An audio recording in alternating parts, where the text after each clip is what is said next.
Hi, welcome to Mark's Motivational Podcast. You're very welcome along tonight. I hope you're keeping well. Tonight I'm delighted to be joined by another guest tonight, Jennie Debbie. She's another author. She's written a book entitled Adventures of Dog Girl and Sidekick. It's available on Amazon and Goodreads. It'll be interesting. She's actually got a really good blog as well on PhD. So stay tuned in. We're going to be talking to Jennie now in a second. Thank you. Just one moment. Thank you. Enjoy the interview. Enjoy the podcast. Thank you. Hi, you're very welcome again to Mark's Motivational Podcast tonight. I'm delighted to be joined by Jennie Debbie. Jennie, a bit of a background. She's a native Texan living in Ireland, where she earned an MA in creative writing. So I'm really looking forward. She's obviously an author as well. So you're very welcome along today, Jennie. Hi, thanks for having me, Mark. Yeah. So I've been loving your podcast you've done as well. Maybe we can start off with that, the PhD podcast. Sure. So this is, first of all, it's not just my podcast. Like, I'm definitely 1/3 and probably the weakest third of a trio of PhDs doing this podcast called PhD Pending.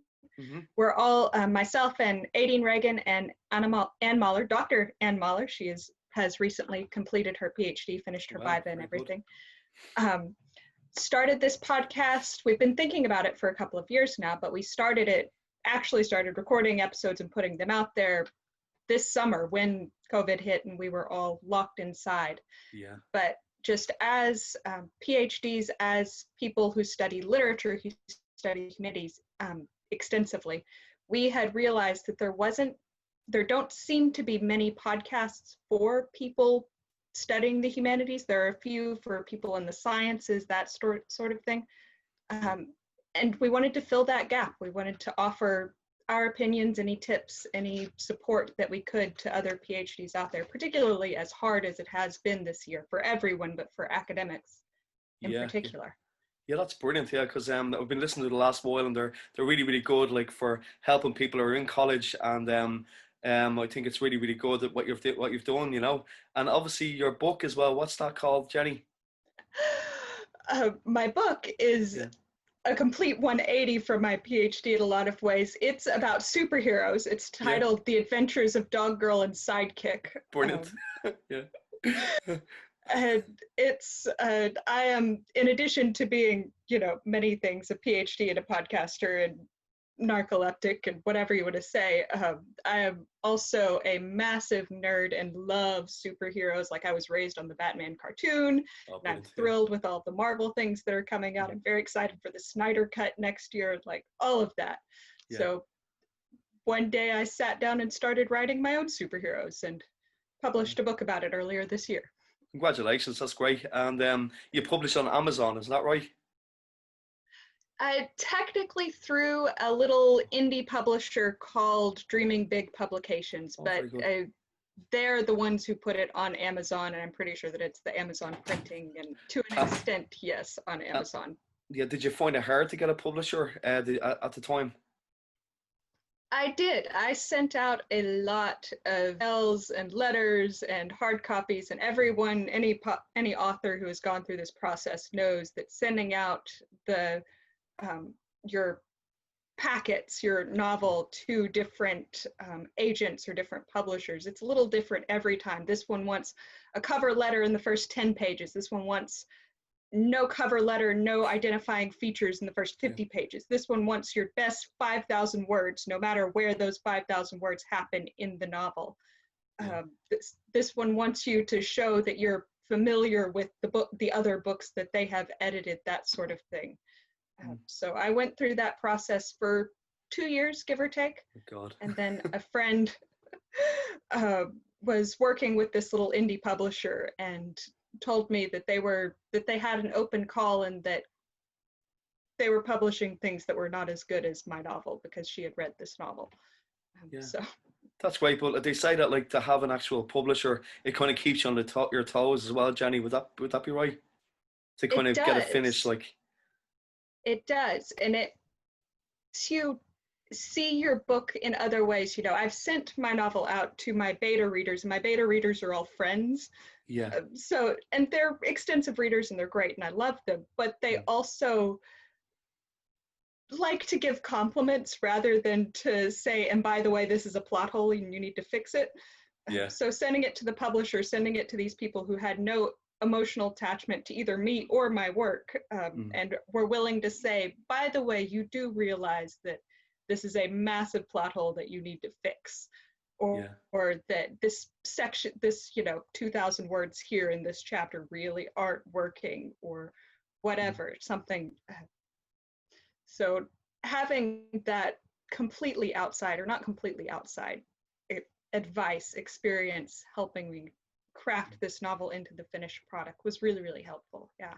Yeah, brilliant. Because could you maybe talk a bit about the book for the listeners, maybe like a little bit about the story of it, like how it starts and maybe the little structure of it would be great. Sure, of Yeah. course. So it starts with a student with a hangover, and I'm Yeah. not going to say that ever happened from personal experience or anything. Oh no, no.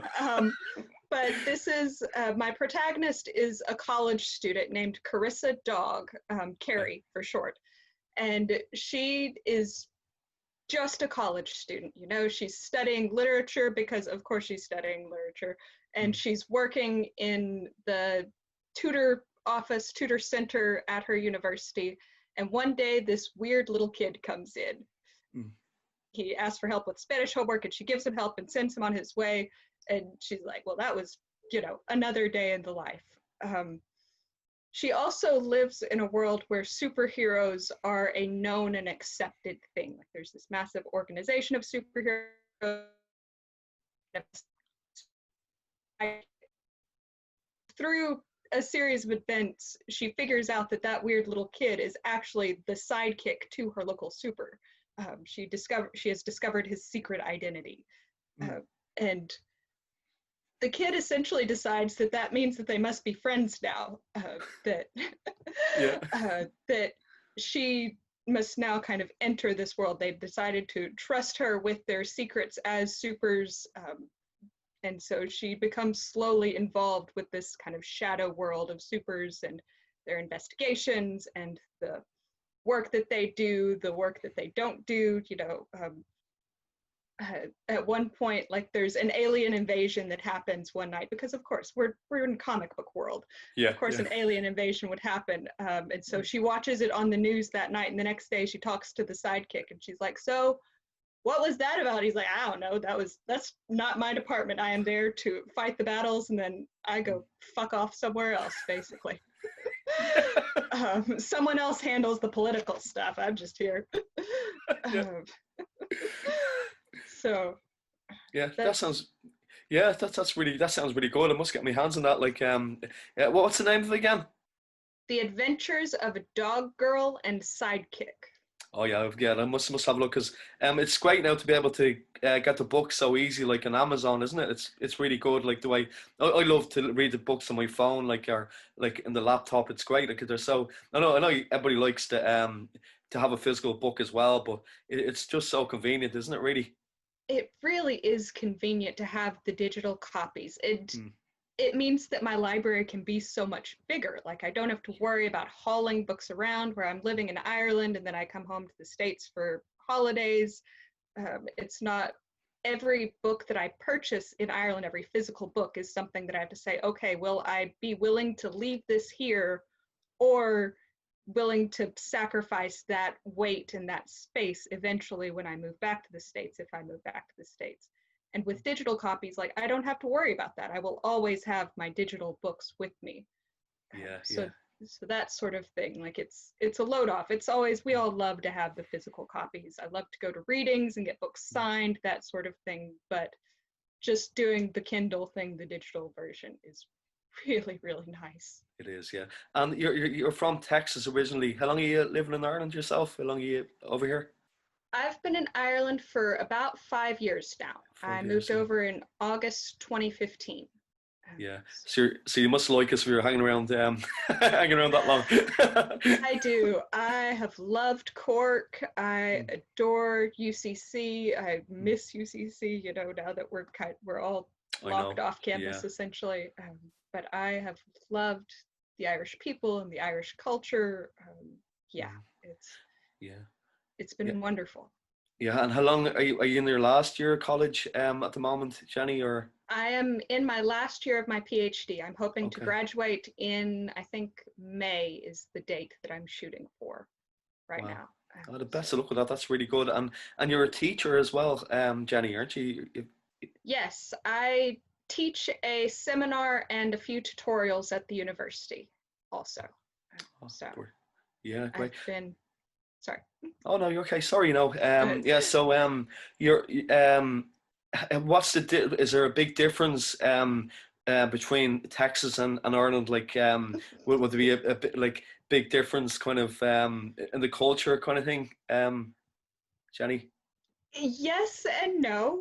Um, Uh, yes, I mean obviously, the Irish culture is very different. Like the pub culture in particular, you know, that's such a college student thing to say. Yeah. But it really is just the whole idea of going for a casual pint. Like where I live, live in a very rural part of Texas, so Okay. there's no like going out for casual drinks unless you're willing to drive 30 minutes to the nearest bar and then drive home at the end of the night type thing. So this idea of like going for a casual pint after work one night or that sort of thing is really, that has been very different. But also I love the literary culture a little more seriously. The literary culture in Ireland has been incredibly warm and welcoming, just that there are readings all the time in the libraries and at the university, that there are literary festivals all over Ireland. You live in a tiny island, and there are more literary festivals in Ireland, I think, than in my state, which is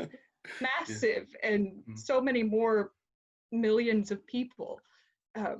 But that has been incredible for me as a writer, getting to be a part of this community of writers through my master's program, and then now I'm part of a poetry group that meets a couple of times a month, digitally now, sadly. I know. I have been involved with the West Cork Literary Festival as a guest liaison for a few years now, and have loved that, have loved getting to meet so many incredible writers and readers and fans of writers and readers through that program, through that festival.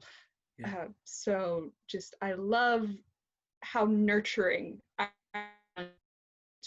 it's perfectly acceptable to introduce yourself as a poet in a bar is just incredibly refreshing to me as someone coming from a place that admires, you know, literature, but also that's something that other people do. That's not something that real people do, something that you can see quite as tangibly the way that you can in Ireland. Yeah. That's very interesting. Yeah. So would you say like that? Obviously, because we've got so much writers groups in Ireland and poetry, that kind of motivates you more to kind of to get your books out there, like your writing done. And would you kind of agree with that, Jenny? I would definitely. I wrote this novel well before I started the master's program, but it wasn't until I went to this master's in creative writing at UCC, until I was enmeshed in that culture of writing, that I really started to think about publishing intensively, that I started sending poetry out, that I started sending this novel out, that I got the motivation to start trying to put myself out there, put that work out there. So definitely that was a big part of me becoming kind of an active writer. So that's really, really good. Like that like it's been like such a motivator for you, the writers group. So I think I agree with you 100%, because I started one recently and they really kind of help you with the prompts they give you every week and all that. I think that's very helpful, isn't it? Yeah, definitely. And having people that hold you accountable to your writing, like my poetry group, like I said, we try to meet a couple of times a month, And I don't like to bring the same poem every time. Like, I've got friends, and I think it's wonderful that they'll bring different drafts of the same poem for 3 meetings in a row almost. And that, I can't do that. So being motivated at least to write one new poem every 2 weeks, to bring to my friends to present at this poetry group so that we can workshop it together has been really, really helpful in that way. Even when I'm in the middle of the PhD and swamped under so much other work, just still having that little creative outlet has been really, really helpful for me. Yeah, brilliant, Jenny. And what are you doing your PhD on? Sorry, just to... No worries. I am studying Mary Shelley and Frankenstein. Okay.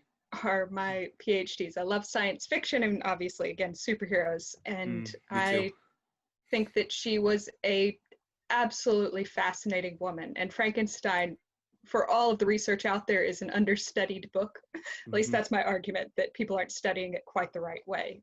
So I have had a lot of fun spending the last few years really digging into that. Yeah, no, I'm with you 100% there, because I used to love the films growing up. Like the Frankenstein movies were brilliant, weren't they? Oh, I love a good Frankenstein movie, and I'm terrible. Like, my friends hate watching them with me. I love them, but I also love talking about how everything's wrong with them.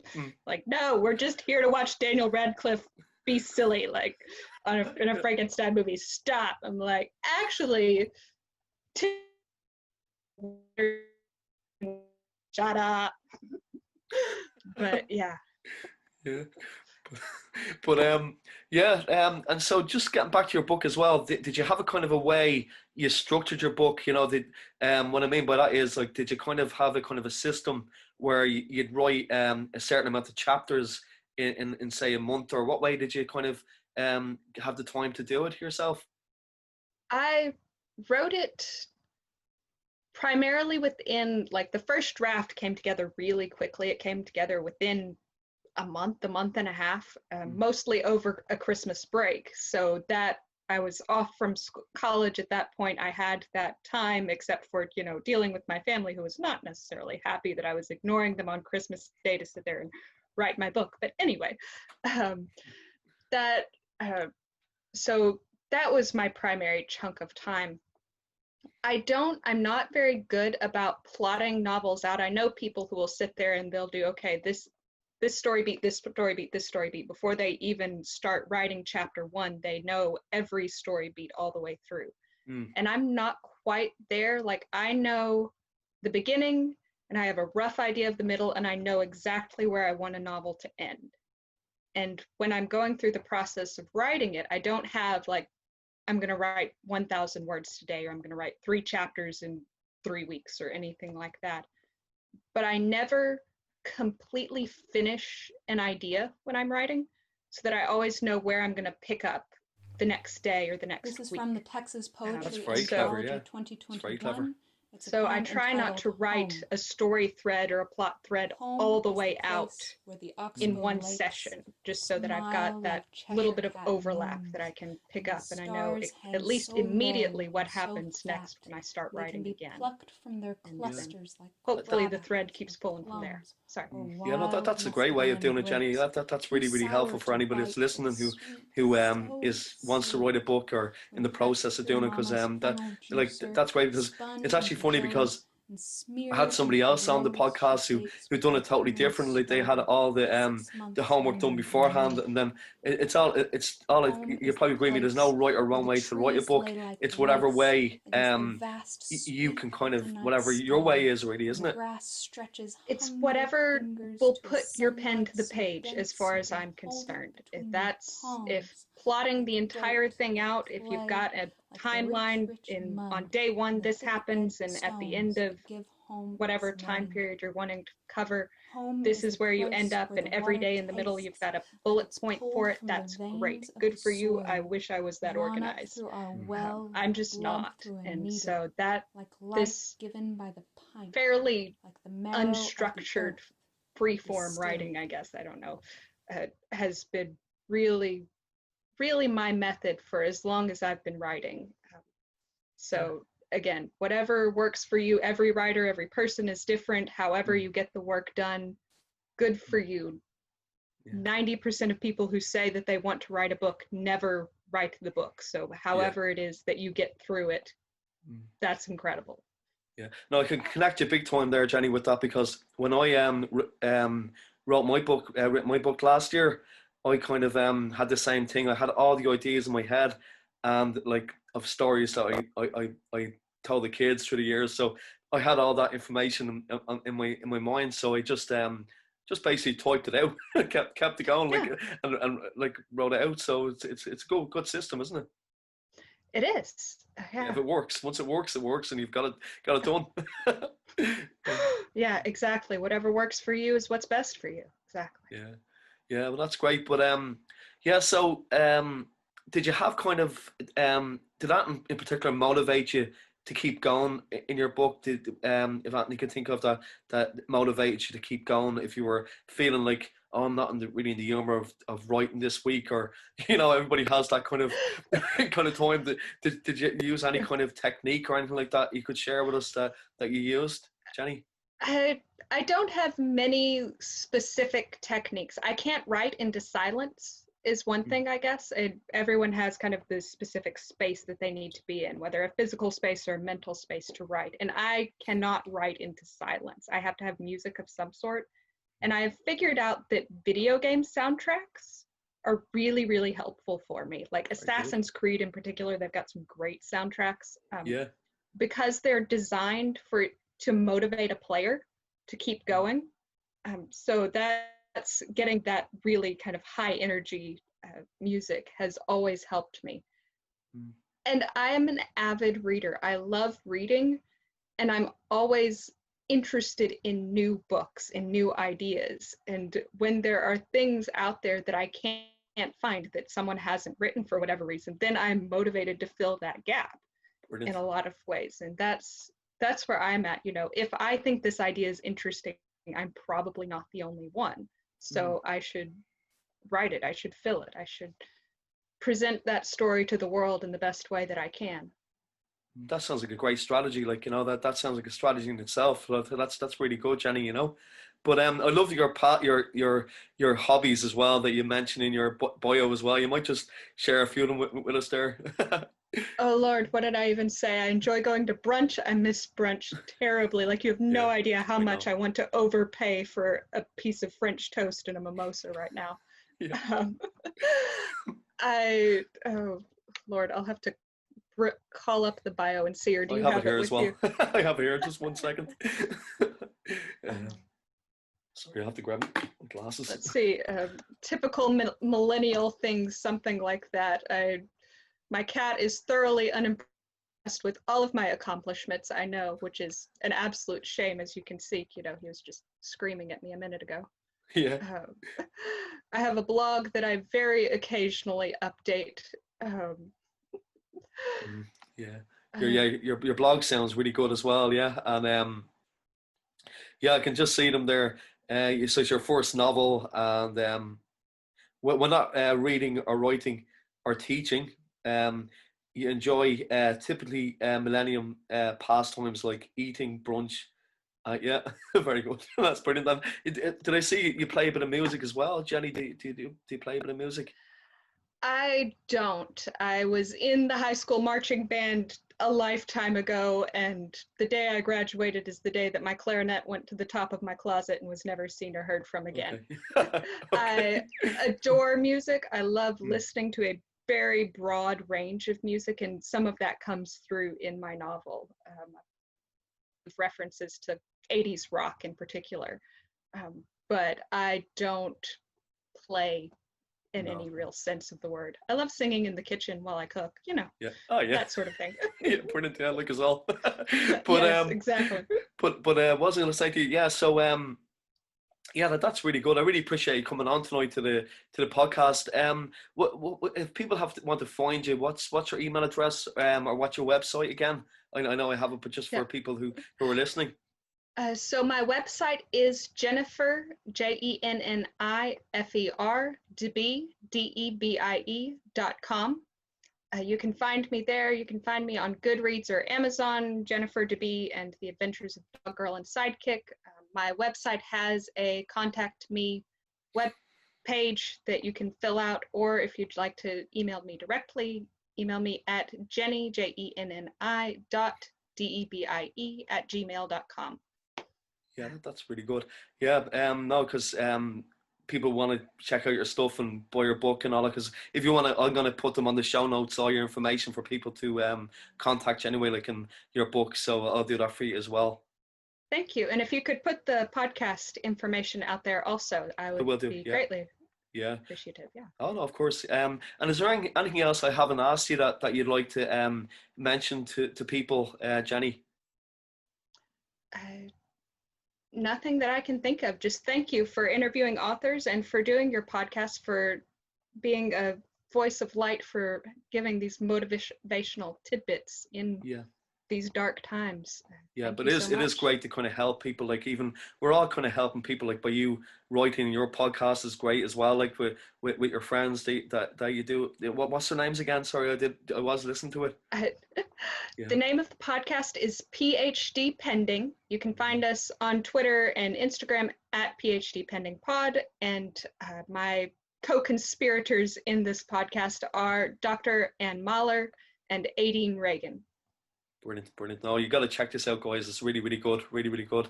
And I might just ask you a couple of questions that I ask all the guests that come on to the podcast, if that's okay. So I know you're an avid reader. So do you have a favorite author or favorite book? You probably got so many, but is that that sticks to mind, comes to mind? A favorite author, well, let's see. Someone that I will always love. I have an abiding love for young adult literature. So Owen Colfer's Artemis Fowl series, I think, is absolutely brilliant, hilarious, and clever, and I wish I could write that cleverly. I just finished Eileen Miles' dog memoir Afterglow, and that bent my head into so many weird angles. Like, that was fascinating. I love the way Eileen writes. I have recently reread Denez Smith's poetry collection, Don't Call Us Dead. I am eagerly awaiting his second collection because the first one was thrilling. He's got a poem called Dinosaurs in the Hood that is great. I thoroughly encourage people to check that out on Button Poetry on YouTube. He does a great reading of that.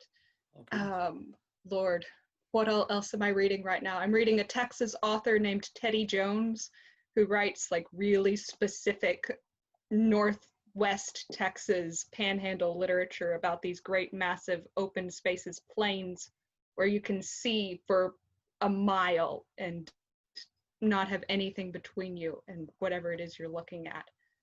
That's the place that my grandparents live, and so I've got a really intense connection to that kind of landscape. Lord, what else? Let me have a look at my bookshelves right here. Yes.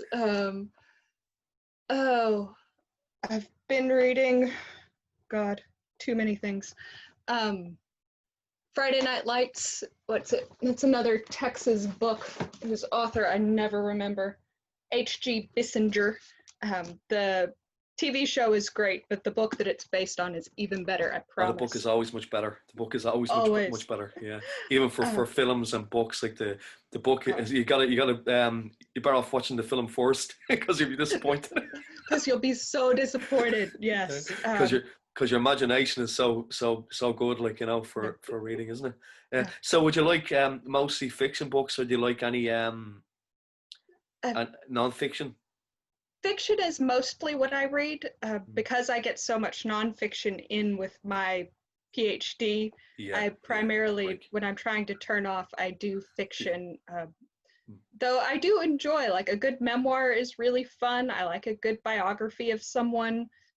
There's a Marie Antoinette biography that I do not remember the name of that I absolutely adored. And then I like fantasy, but then occasionally I like realistic fiction. Like, I adored Ty Coakley's most recent crime novel, the one that's set in Cork, Whatever It Takes. fabulous. Tig's also a dear friend, but yeah, I'll read just about anything with words. I'll sit there and read the cereal box day after day. Brilliant, brilliant. That's loads of good recommends for me and for everybody that's listening. Thanks very much for that. Yeah, surely. Yeah. And moving on to favorite music or favorite bands. Do you have a Sure. favorite? Ooh, okay. So always gonna go back to Billy Joel and the Eagles if Brilliant, I yeah. need something to just kind of really center me. I have adored, there's a really young blues artist out of, I want to say Georgia, though don't quote me on that, named Christian Kingfish Ingram. He's like 20, but he is fabulous. Oh my goodness. Great, doing amazing things for the modern blues Oh, brilliant! Yeah, blues music is scene great. if you're into that at all. I love like the Killers came out with a great album this year. The Caution is one of the big tracks off of that. I loved that album. Oh, what else? I could do music on and on and on. Loving the stuff that Kesha has been coming out in recent years. Now that she's not over her party girl phase, but she's producing this kind of richer music. I think that there's some really wonderful things. Really good, yeah. Thunder was a fabulous track in particular, or Chasing Thunder is the title of that song. Anyway, I love country music, of course, from Texas. Like that is a cliche that I'll live with that forever. So Tim McGraw and Keith Urban and Brad Paisley, fabulous all the way around. Yeah. Yeah, I love country music as well. I'm with you there. Brilliant. But have you missed any concerts this year?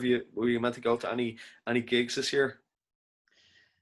No concerts were planned this year, though I was supposed to go to London with some friends and see the West End production of Upstart Crow this summer.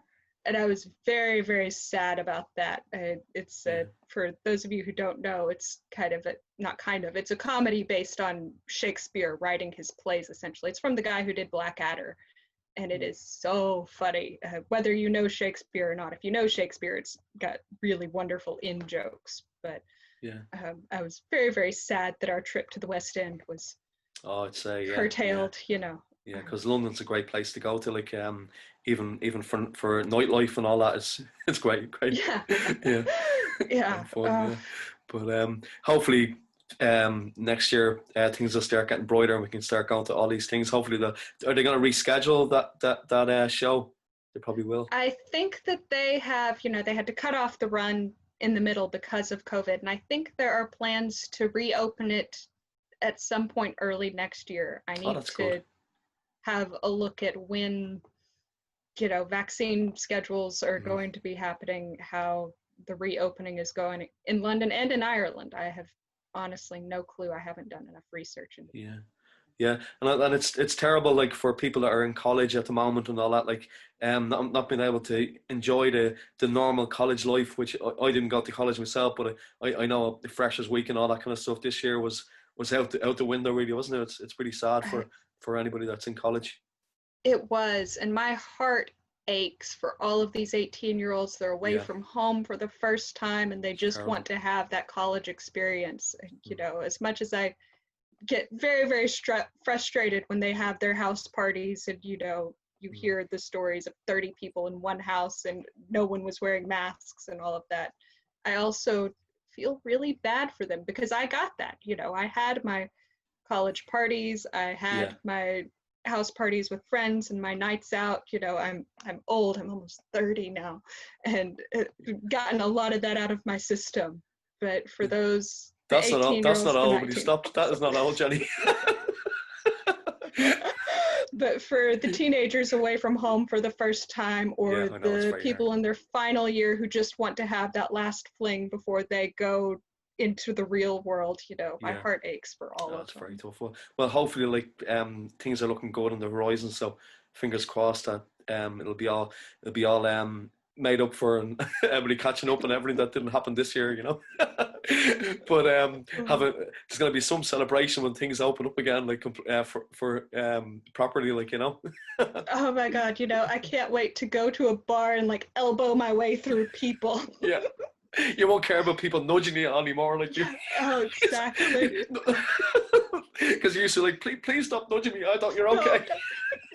Don't touch me. Yeah. Yeah, but no, sorry. So one other thing, favorite favorite series on Netflix. Do you have any favorites on Netflix, or any kind of shows? Or do you on watch? Netflix, I adored the Enola Holmes movie on Netflix. I thought that was great. Oh, yeah, I must check that On out. Yeah. Cinemax, I think it is. It's either Cinemax or HBO. It's one of the ones that can show all the really graphic violence. There is a martial arts series called Warrior that is based on a treatment for a show that Bruce Lee wrote up in like the 70s. Okay. And it's set in San Francisco in the late 1800s. And it's centered around Chinatown and all of these really incredible martial artists and gangs like fighting each other. If you liked Peaky Blinders, I promise, give Warrior a check. Yeah, I must have a look at that. Yeah. So that's my big shout out. Everyone needs to see Warrior. They went out of their way to cast martial artists who could act, as opposed to trying to teach actors martial arts. So they can do really incredible things with like these long take fight scenes, and you can see everything, and you don't have to be like, oh look, they had to put that cut in there so that the stunt double could do their thing. It was great series, absolutely wonderful. Sounds brilliant. Much checked out now. Thanks, thanks a lot, Jenny. Yeah, that's great. Yeah. So, like, is there any place you like to go, like on holidays? Do you have any favorite places you like to visit in the world? Do you have any kind of favorite? Of course, Texas. You got good weather there a lot. I'd say you got some really better weather than here. I'd say. Of course, coming home to Texas is always, it's coming home. You know, it's where my family is. It's where the vast majority of my friends are. I have many favorite places in Texas. In Ireland, I love West Cork.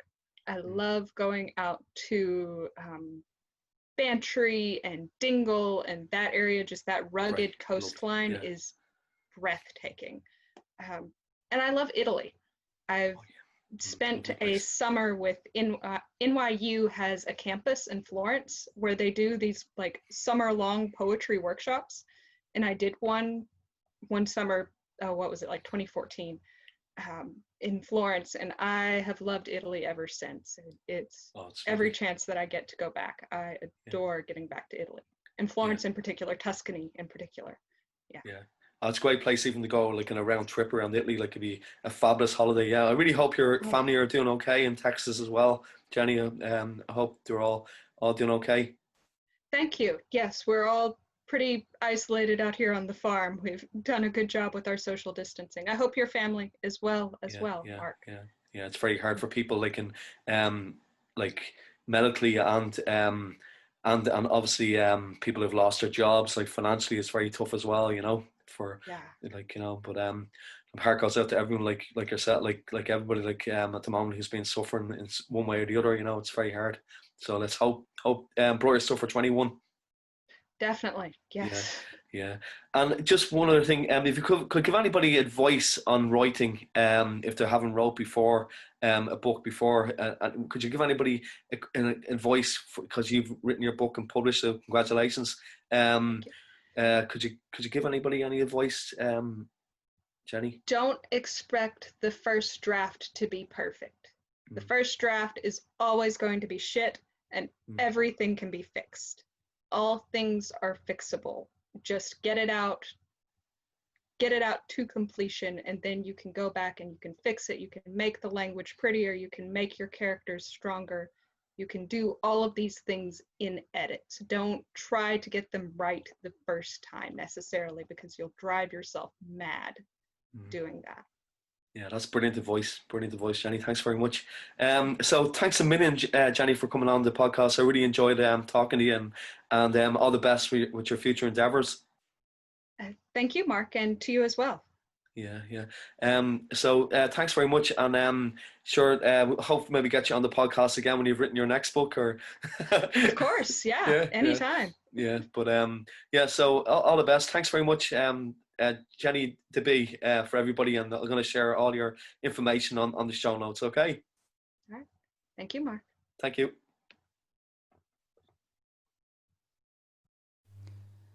Hi guys, this is from an anthology entitled Take a Stand, Art Against Hate by Raven Chronicles Press. This is a poem titled Lessons. Do not teach your daughters to fear spiders. 8-handed sisters, tricksters with tummies pulled tight, victims of hubris, a goddess curse, capable of threading the world together with nothing but their organs. Do not teach your daughters to fear snakes, feather-coated carriers of the sky, bold gardeners who didn't lie, boneless body to encircle the earth and swallow their tails. Do not teach your daughters to fear the dark. They were dragged from the night of your belly into the sun, to fly high and be burned and burned and burned again. The dark is your nurture, a vastness of shared heartbeats. Do not teach your daughters to fear dirt, to which they will return, of which they are made, built of clay after the animals. Teach your daughters to disobey.